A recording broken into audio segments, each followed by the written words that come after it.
Throughout the late 19th and into the 20th centuries, nations developed new technologies that led to the creation of ever larger ships. One of those types of ships was, of course, the battleship. Every naval power, ranging from the United Kingdom to Japan, was developing battleships. Even South American and Balkan nations were caught up in creating these colossal fighting machines. However, not every battleship created or idea developed was the best. In that same vein, already existing ships in need of modernization might have problems. In today's video, we're going to look at 3 unique and some terrible battleships or battleship designs. First up, we have a French battleship from the late 19th century, the Carnot. She was a part of a larger class dubbed the Fleet of Samples, if you could even call it a class, as they were all slightly different from each other. In the late 1880s, battleship construction had been suspended and then resumed, with the powers that be favoring the Jeune École fleet composition that focused on smaller craft, where to take from Stephen S. Roberts and French warships in the Age of Steam, 1859 to 1914. During the 1880s and 1890s, all navies had to adjust to fundamental technological challenges, above all the torpedo. In France, this adjustment involved heated polemics in the press and parliament by partisans of the Jeune École, literally young school, favoring torpedo boats as a replacement for the mastodon battleships, while much of the Navy and its civilian supporters defended battleships as the only lasting form of sea power. With this in mind, on January 7, 1886, Rear Admiral Abbé, the leader of the Jeune École, became the Minister of Marine. Now, he lasted until May of 1887, and for the sake of time without delving too much into it, battleship construction continued under a new minister. Along with that, in 1887, with the renewal of the Triple Alliance between Germany, Italy, and Austria-Hungary, there were calls for a stronger navy, and thus a rather ambitious naval building program that was to come to be in 1890, which included the building of battleships. Carnot, or Lazare Carnot, named for a figure of the French Revolution, was a part of a larger building program, as I mentioned. Taking from Ruggiero Staglini and Michel Constantino in the French fleet Ships, Strategy, and Operations 1870 to 1918, the 5 ships were built in 5 different dockyards/arsenals and shipyards, where the relevant construction managers introduced their own significant modifications. Charles Martel, Carnot, and Jacques were laid down in 1891. Massena followed in September 1892, and Bouvet in early 1893. Since the design modifications introduced by the dockyards/shipyards related to the hull and superstructure, it is difficult to understand fully their logic. The only effective need being to avoid overloading and overcome stability issues. Taking into account the final result, it is safe to assume that these objectives were not reached. The 5 ships had in common only a tumblehome hull shape and the layout of the main caliber guns, arranged in 4 single turrets, of which 2 were placed along the center line and 2 athwartships on sponsons. This disposition would allow both broadside and forward fire, even though a trend of the time was going towards a line-ahead formation of capital ships that emphasized broadside fire. The design of Carnot was effectively the same as Charles Martel, although the final designs were subject to changes from the Works Council, a subcommittee of the French Naval General Staff. The council asked for the removal of shelters overhanging the main battery turrets, whose purpose was to provide access to the ladder through the turret roof, probably something similar to the earlier ship Brennus. A distinctive feature of the design was the upper works were set well back from the curved hull sides to produce a steady gun platform, something similar to another ship that we've talked about, Massena. Gotta love the tumblehome design. The ship was built in Toulon, and typical with French designs of the period, each shipyard was subject to change the design of the ship while the ships were being built, and so changes to the engines, guns, funnels, and all sorts of changes happened while the ship was building. The characteristics of the ship as of June 25, 1897 were a 12,146-ton displacement, a draft of 7.93 meters, and a complement of just under 700 men. She had the machinery for 15,000 indicated horsepower, including 2 screws, 2 vertical triple expansion engines with 4 cylinders, and could achieve 3,843 nautical miles at 11.5 knots and a top speed of 17.8 knots. As for her armament, she had 2 305mm guns, 2 274.4mm guns, 4 65mm guns, 2 quick-firing 65mm guns, 16 47mm guns, 5 quick-firing 37mm guns, 3 quick-firing 30mm revolving cannons, 2 submerged torpedo tubes, and 2 above-water torpedo tubes. Armor was interesting, being comprised of steel. The belt armor was 450mm at the thickest point. The guns had 370mm and 320mm of armor, while the decks had 70mm at the thickest, and the conning tower had 230mm.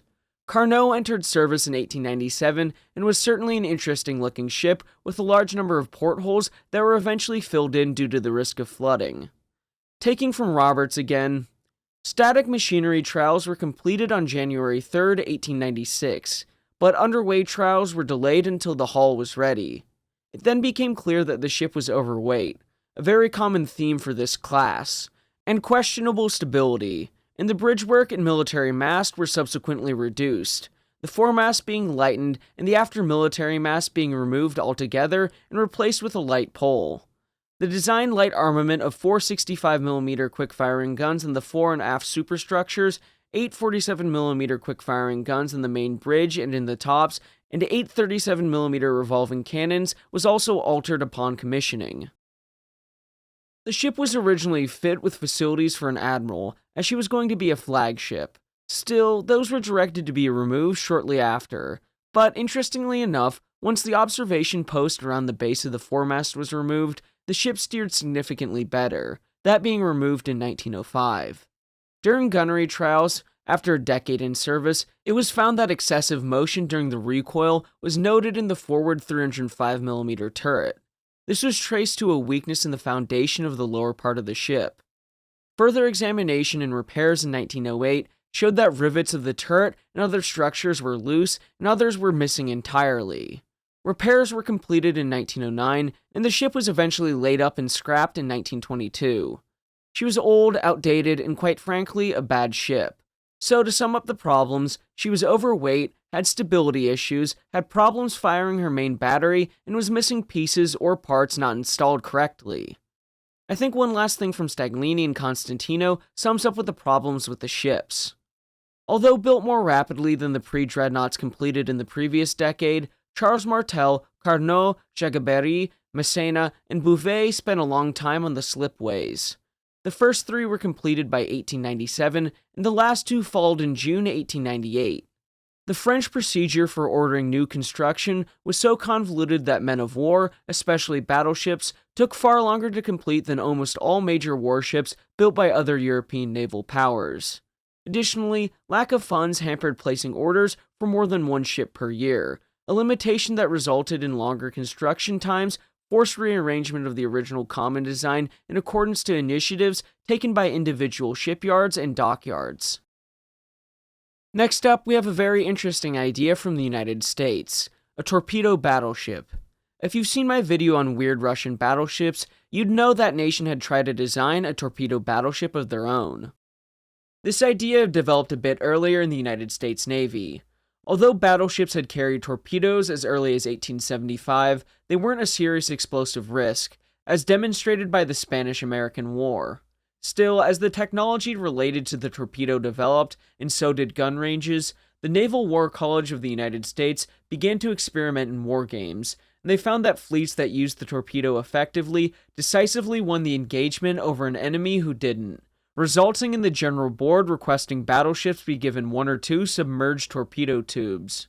Where to quote Dr. Friedman, "The next logical step was a capital ship armed primarily with torpedoes. W.L. Rogers, the later president of the Naval War College, proposed such a craft during the 1903 session of that institution. Although it was evaluated in some detail, Rogers' proposal did not progress further, probably because of advances in gunnery that extended the likely battle range well beyond 3,000 yards. The idea was revived 3 years later by Lieutenant Commander Frank Herman Schofield. Schofield, while serving in the Bureau of Ordnance, proposed a moderate-sized, 23-knot ship that was to be impervious to shell fire, armed with 16 21-inch torpedo tubes, the largest guns being 12 5-inch 50 caliber guns. The weight saved on guns would go to armor, and the displacement would be around 14,000 tons. Schofield thought that a torpedo hit would probably cripple and or sink its target, and with increasing gun ranges, it made it very difficult for conventional battleships to use their torpedoes. And with this proposed torpedo battleship, they could close with the enemy and sow chaos in their line, and allow the big gun battleships to handle the remainder of the fleet, not too far off from the Russian idea. In war games, it was found that 2 such torpedo vessels proved effective in battle, where again taking from Dr. Friedman, so radical suggestion was of great interest, not least as an equalizer to spring on numerically superior foreign fleets. The natural test was the well-developed gaming facility at the Naval War College. The main problem was how to interpret Schofield's assumptions concerning the vulnerability of his ships. Presumably, it would have been no advantage as far as underwater damage was concerned. Now, we see that even the assumption of parity would have been optimistic, as the spaces devoted to underwater torpedo tubes would have been weak points in any underwater protection system. Indeed, this was a major reason for the ultimate abandonment of the submerged torpedo tubes. However, it was a point not sensed for some years. The War College played out its games and found that the contemplated usefulness of Schofield's design depends on excess of speed, which must be considerable. The excess speed of a Schofield over the Dreadnought is only 2 knots. The assumption further includes no vessel of the enemy capable of neutralizing the Schofields, which is not a safe assumption. The British Invincible type is 2 knots faster, has a battery superior to any battleship in commission excepting the Dreadnought, has a torpedo armament about half as great as the Schofield, but is not so heavily armored, though they are still very well protected. The committee would go on to say that they thought Schofield's design could be a useful addition to the battle line, in the right circumstances, of course. Still, they recommended more heavily armored, conventional battleships over this unique torpedo design. Schofield was not convinced, and he continued to develop his ideas, eventually resubmitting his designs in 1911 for a series of tactical games. This time, battlecruisers were included in the tactical games, and any attempt by the torpedo battleship to close with the enemy line was met with superior gunfire. Although the torpedo had a range of 6,000 yards now, the guns could hit at twice the range. The conclusion from this game was that the torpedo battleship was vulnerable, especially from attacks by destroyers, and money could be more usefully spent on those and more conventional battleships. Schofield, ever the persistent man, objected to this, feeling that the games were rigged against his ships, but the battleship was not again taken up by the general board. The torpedo battleship work was picked up by another individual, R.H. Robinson, who headed the design branch, and the studies were intended for Schofield's use at Newport. They formed an interesting contrast to Robinson's work on battlecruisers. Schofield still stayed involved over the coming years with the torpedo battleship, and Dr. Friedman writes, "In both cases, high speed and heavy armor were demanded, and in consequence, a very long hull had to be used. This, in turn, implied unusually great bending stresses, even as here in the absence of such concentrations of weight as gun mounts." By this time, Schofield had accepted the necessity for some gun armament. One of his ideas was for the use of a single triple or even quadruple 14-inch turret forward. His ship would use her very considerable speed advantage to achieve a position in which she could rake a column of advancing ships. The target involved would be so large that the ship would not need to be a particularly strong gun platform to achieve hits. Hence, a very large metacentric height, providing considerable security against underwater attack, would be acceptable. In the summer of 1912, using some of Robinson's studies, the torpedo battleship was made bigger in progressive alterations, displacing over 30,000 tons and machinery for at least 27 knots, moving to 30 or 31 knots with the 14-inch gun arrangement and as many as 46-inch guns, with a reduction of the torpedoes to 8. Some of the criticism of the design was for mounting the 14-inch guns all forward and the weight of the machinery, as it would need to be extremely large to produce 115,000 shaft horsepower to achieve that 31-knot top speed. Although this much reduced version, in terms of torpedoes, had more prospects, as the general board was impressed by torpedoes aboard capital ships, and with more guns, it could have been more impressive to the general board. Still, the underwater torpedo was desired on newer, more conventional battleships. The General Board desired the battleship of 1915 to have as many as 6 broadside torpedo tubes, but compromises were made for the machinery. Once again, Dr. Friedman writes, "War experience soon suggested, however, that the underwater torpedo tube might not be so good an idea. In January 1916, the Bureau of Ordnance reported that torpedoes could be fired at any speeds much beyond 16 knots. Examples of underwater damage emphasized the weakness the after torpedo rooms represented, and in the end, they were ordered omitted. Policy changed again in 1921. From the South Dakota's BB-49 class on, ships would only have above-water tubes. Early plans for battleship reconstruction also included these weapons. Not until 1924 was the elimination of all capital ship torpedo tubes seriously advocated. Although the torpedo battleship concept had been developed in the 1900s and 1910s and had not been seriously considered since then, this was certainly the official death blow to the concept in the United States Navy. The last ship we're going to talk about is the Soviet battleship Marat, named for Jean-Paul Marat of the French Revolution, a very interesting figure. 2-in-1 video. Anyone out there been watching long enough to remember the French Revolution videos? Anyway, Marat didn't start off life with that name. Instead, she was originally the Petropavlovsk, part of the 4-ship Ganget class, built for the Imperial Russian Navy in the Baltic. As we're not going to get into the development of the Ganget class, suffice it to say, with their 12 305mm guns and 4 triple turrets, a displacement of around 25,000 tons, and a top speed close to 24 knots, although they had excellent guns, they had relatively thin armor and weren't the best battleships. The battleships were originally designed to be competitive with second-generation dreadnoughts, while by the time they were being built and completed, the rest of the world had moved on to the second generation of super dreadnoughts. All of that being said, the ships were a very large leap for Russian shipbuilding.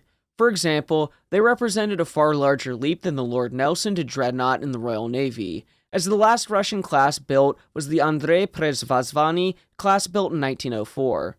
However, during the Great War and the subsequent Russian Civil War, they didn't do a whole lot, at least in terms of engaging other ships.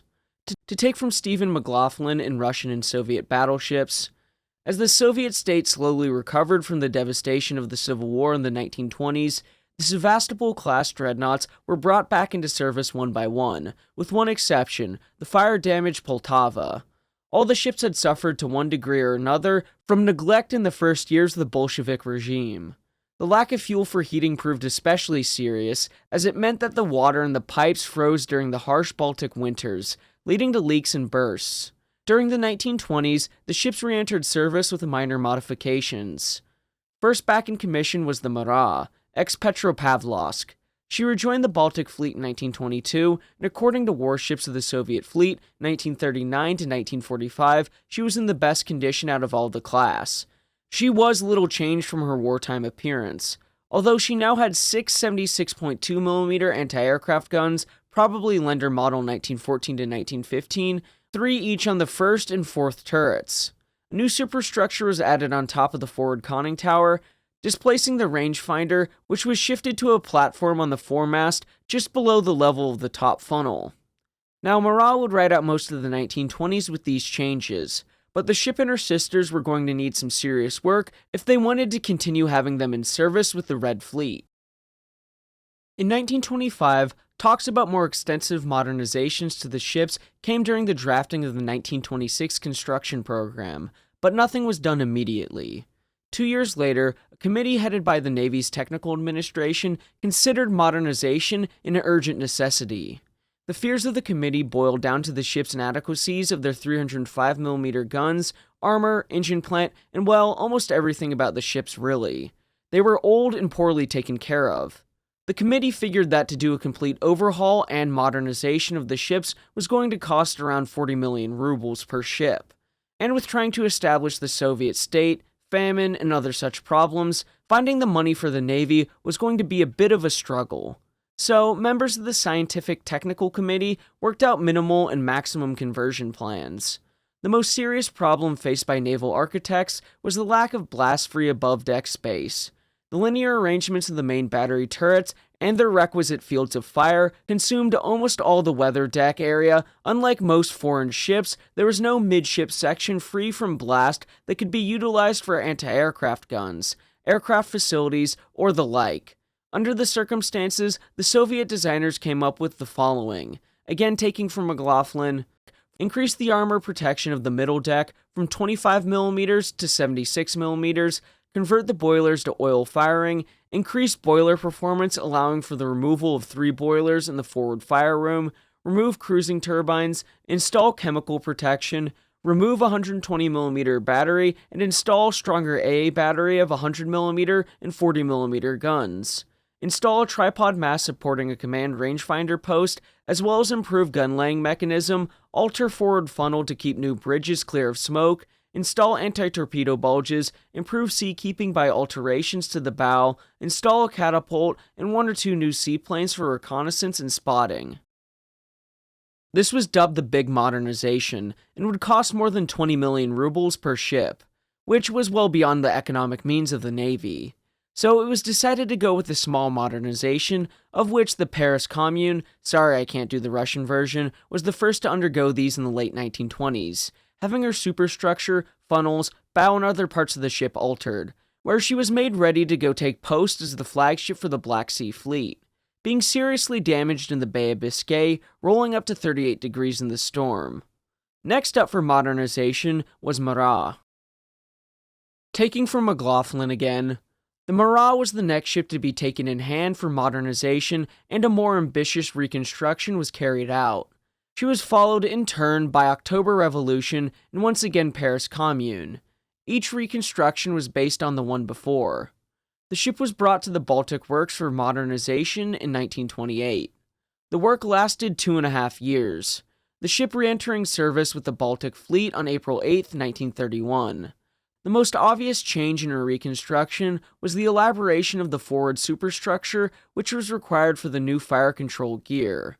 At the top of the tubular tower foremast, 33.5 meters above the waterline, was the KDP 6 command rangefinder post.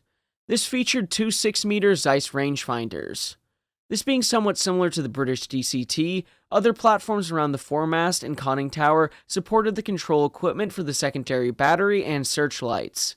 The limited space available meant that the new superstructure was relatively cramped and very close to the forward funnel. So following the Paris Commune's earlier refit, the funnel was raised 2 meters and angled back. The after superstructure was somewhat modified, but nothing to the degree of the forward part. The Soviets did order seaplanes from Germany, being carried atop the 3rd turret. However, as there was no domestically produced catapult yet available, the aircraft would be launched and recovered from the water.